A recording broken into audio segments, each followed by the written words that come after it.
Mimi mama yenu nimetoka kwenye familia ya kawaida tu. Babangu alikuwa mwalimu, mama yangu mama tu wa nyumbani. Kwa anafanya ualimu nyumbani kutusomesha sisi. Hakuwa anafanya kazi yoyote, ni housewife. Sikusoma sana. Ilianza taratibu safari isiyodhaniwa pengine leo angekuwa alipo. Mbali na kuanzisha safari yake, akawaza pia kuanzisha taasisi yake. Kufikia alipofika sio tu swala zima la elimu, lakini ni katika mapambano makubwa, ikiwa ni ya mwendo wa Kobe aliyekataa tamaa kabisa ya mwendo na kukubali ulinzi madhubuti kutoka kwa Mungu. Kobe alinyimwa mwendo, akapewa jumba kubwa lenye kumlinda na kumfikisha, kuhakikisha kwamba anakuwa na ulinzi madhubuti juu yake. Hii na kuhitaji kazi ya ziada kulibeba. Basi itoshe kusema kwamba ilikuwa ni kama mwendo wa Kobe, lakini ulinzi wa Mungu na ushupavu mkubwa wa kujituma uliweza kumuinua kutoka pale alipo. Motisha ilikusimulia ikakupa maisha yake halisi, vile alivyoanza mpaka kuwa rais wa kwanza mwanamke wa Jamhuri ya Muungano wa Tanzania. Ikakusimulia elimu aliyopitia, namna ambavyo akatoka kwenye taasisi yake mpaka kuwa rais wa Jamhuri ya Muungano wa Tanzania. Mwaka 2000 nikaingiwa na hamu ya kuingia siasa, na haikuwa matamanio au utashi. Nilikwenda kwa sababu. Lakini jengine, mimi nilikuwa kwenye maenjo nafanya kazi na community huko chini, jamii. Sasa unamsikia kabisa waziri anajibu kitu ambacho mimi mbona nilikuwa huko juzi cha nasema hakuna. Sema ngoja, mimi nitaomba niingie huko. Nikiingia mawaziri wanaojibu ndivyo sivyo, watu tutajuana. Mimi nataka kukumbusha tu kwamba kufikia leo tarehe 19 mwezi Machi 2025 inakumbukwa siku ambayo rasmi anaanza kazi mama huyu wa Tanzania, rais mwenye historia yake. Na hapa ilikuwa tarehe 19 Machi 2021, akila kiapo baada ya kifo cha aliyekuwa rais wa awamu ya 5 JPM. Mimi Samia Suluhu Hassan naapa kwamba nitakuwa mwaminifu kwa Jamhuri ya Muungano wa Tanzania na kuitumikia kwa moyo wangu wote, na kwamba nitaihifadhi, nitailinda na kuitetea Katiba ya Jamhuri ya Muungano wa Tanzania kwa mujibu wa sheria iliyowekwa. Mwenyezi Mungu nisaidie.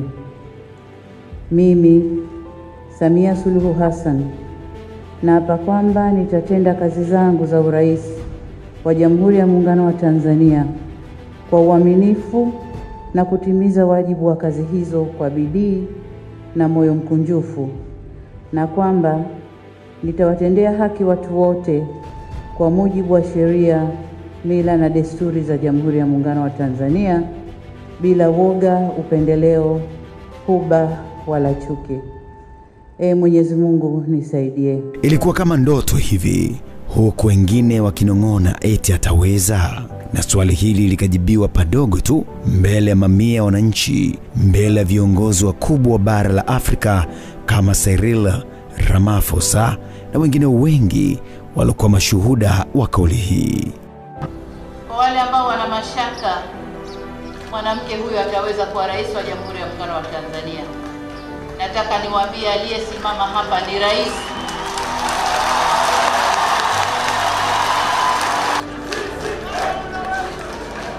Nataka nirudie kwamba aliyesimama hapa ni rais wa Jamhuri ya Muungano wa Tanzania,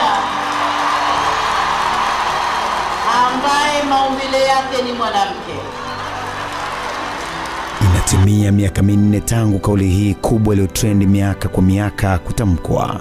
Kauli ambayo ilitoka kwenye kinywa cha shupavu, mwanamama jasiri, mwanamama mwenye nia madhubuti ya taifa la Tanzania. Na hakika sasa inatimia miaka 4 ya rais ya awamu ya 6 kuingia rasmi madarakani. Mwanzoni kwenye mwaka wa kwanza tu hawakumwelewa aliposema ukinizingua tutazinguana. Hapo ungwana wakasema eti mbona kama mkali hivi, tunakwenda wapi huko, inakuwaje kauli hii? Wewe ni kijana, mimi ni mama.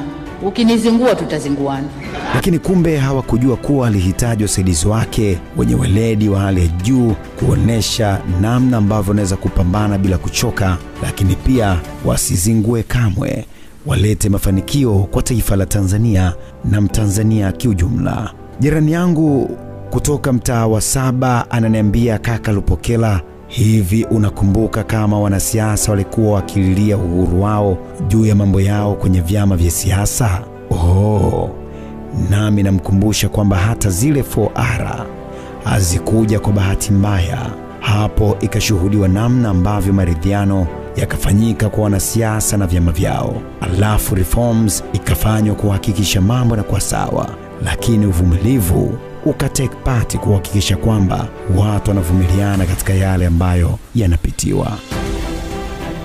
Katika uongozi huu tumekuja na falsafa ya R4, yani kwa Kiswahili ni maridhiano, mageuzi, ustahimilivu na kujenga upya taifa letu. Naam, kulikuwa na umuhimu mkubwa wa 4R katika miaka hii minne ambayo leo hii inaadhimishwa. Ni 4R kwa Mheshimiwa Rais wa Jamhuri ya Muungano wa Tanzania Daktari Samia, lakini vile vile yani ni 4YR kwa Mheshimiwa Rais wa Jamhuri ya Muungano wa Tanzania Daktari Samia Suluhu Hassan. Kufikia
Navuta sikio hapa na baba Ombea kutoka mtaa wa Pili pale kwa kina Pili anasema, mbona hujanikumbusha matukio yaliyotikisa, hasa ikiwemo yale utekaji na hata baadhi ya vifo, huku akiniuliza vipi alivyosimama kwenye maafa.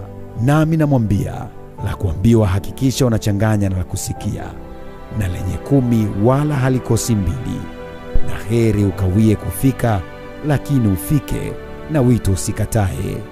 4YR ya mama wala si mchezo.